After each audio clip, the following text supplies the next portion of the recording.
Hey, what's up? It's Chris Martin. Are you looking for an unlimited list of homeowners to call as a real estate agent? You may or may not have heard of the term circle prospecting. Well, it's a strategy that I personally used in my real estate career to make hundreds of thousands of dollars, and I'm about to teach you guys how to do it. You ready? Let's go. Started from the bottom, now we're here. Circle prospecting is one of my favorite means of prospecting and lead generation. If you've watched anything on this YouTube channel, you know that real estate, as far as a real estate agent, it's all about prospecting. What are you doing for prospecting? Prospecting basically means generating leads. How are you generating leads? Because if you're not generating leads, technically you are out of business in real estate. Well, circle prospecting was one of my favorite lead generation strategies, and the reason for it was because it was an unlimited supply of people to call. And a big part of my prospecting on a daily basis was sitting down, picking up the phone, or standing up and picking up the phone, and making as many phone calls as I could. And on a regular day, I would make at least 20 contacts. That means 20 people that picked up the phone and I had a conversation with. And I basically let them know I was in real estate and I started my scripting, and if they hung up on me, while I got that out and we engaged somewhat, that's fine. I counted that as a contact. So I had 20 of those contacts a day, and that could take who knows how many phone calls. Could take 100 phone calls, could take 150 to make those contacts. So that was my daily KPI on what I needed to hit on a daily basis every single day that I came into the office in real estate.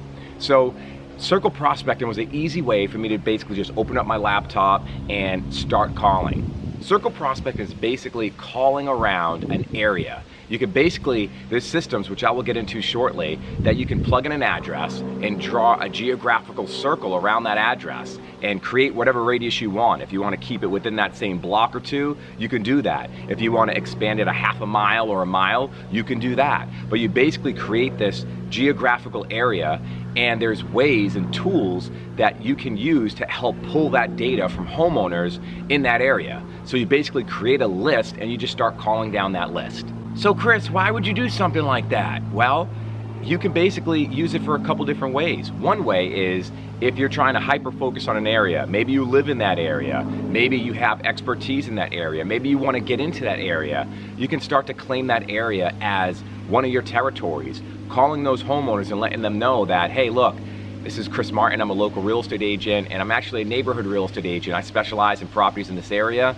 I'm just calling to give you, I want to be a resource for you and your family when it comes down to real estate. Is it okay if I reach out from time to time? Is it okay if I send something in the mail to you from time to time? And just looking for that soft sell of just an okay from a homeowner in the area that is looking to, is actually in agreement of receiving some sort of real estate information, and accumulating those people and continuously sending them stuff over a long period of time to extract business from that same circle of people that you're calling. So that's one strategy. I call that a little bit more of a soft approach. You're basically not asking for a direct sale. You're asking if it's okay to keep in touch with those people. And you're just looking to build a list. And once you build that list, you need to work that list as far as marketing to those people. Whether it's email marketing, whether it's mail marketing, phone calls, and ideally, it's a combination of all those things, right? Another way is actually asking for the direct sale. Hey, this is Chris Martin. I'm actually a real estate agent and I am looking for inventory. You may have heard that inventory is short, so I'm just kind of randomly calling and just wanted to see if you may be interested in selling in the near future. So that's another one. I call that the inventory approach. The inventory approach is basically a conversation you could have with any homeowner that owns property, right? The inventory is low, that's a fact. It's a great market to sell, that's still a fact. So you're basically asking for business, and you're letting them know that you're randomly calling, looking for inventory and seeing if they have thought about selling and having that conversation. So there's a little bit more detail to scripting like that, but that's the premise of it, right? The third approach that I want to talk to you about is coming at someone as if you're the buyer, right? So if you're an investor out there and maybe you're looking for a fix and flip or a buy and hold, you can kind of create the same circle around properties that you would be interested in buying, right? So if you know you want to buy a triple decker or a two family or whatever, you can kind of create a list that is going to populate properties that you would be interested in. And then you can call that list, and that conversation sounds a little bit different, but basically reaching out to someone and say, hey, I'm just looking to speak to the homeowner of such and such. This is Chris Martin, I'm a real estate agent, but I'm also a buyer, and I'm interested in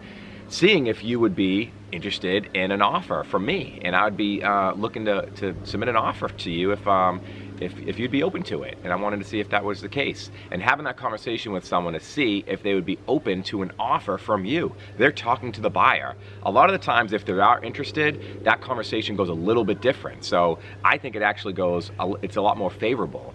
So you have that conversation if you are truly interested in the property that you're actually reaching out to. It's a great way to get in front of sellers that are interested in selling and potentially be able to pick up a property off market. So we just talked about 3 ways, 3 different strategies. Well, I should say 1 strategy, but 3 different approaches, right? We have the approach of a soft sell, of just reaching out to someone to try to get them into your database, right? You being a resource to someone, okay? So we could call that the resource approach. It's a soft sell.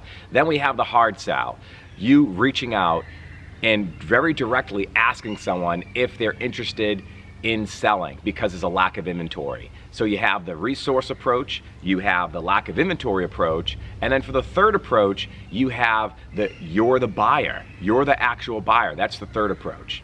The fourth approach would be if you are actively doing maybe an open house in that neighborhood, or you just listed, or you just sold the property. So I can kind of couple all these into that same approach where you would call someone and just let them know, hey, this is Chris Martin. I just sold the property down the street and I want to let you know about it. I'm not sure you knew what it was sold for, but it sold for X amount of dollars. It was only on the market for a couple days. We got a dozen offers, yada, yada, yada. Or you just listed a property and it's listing. We have an open house. I'd like to invite you by.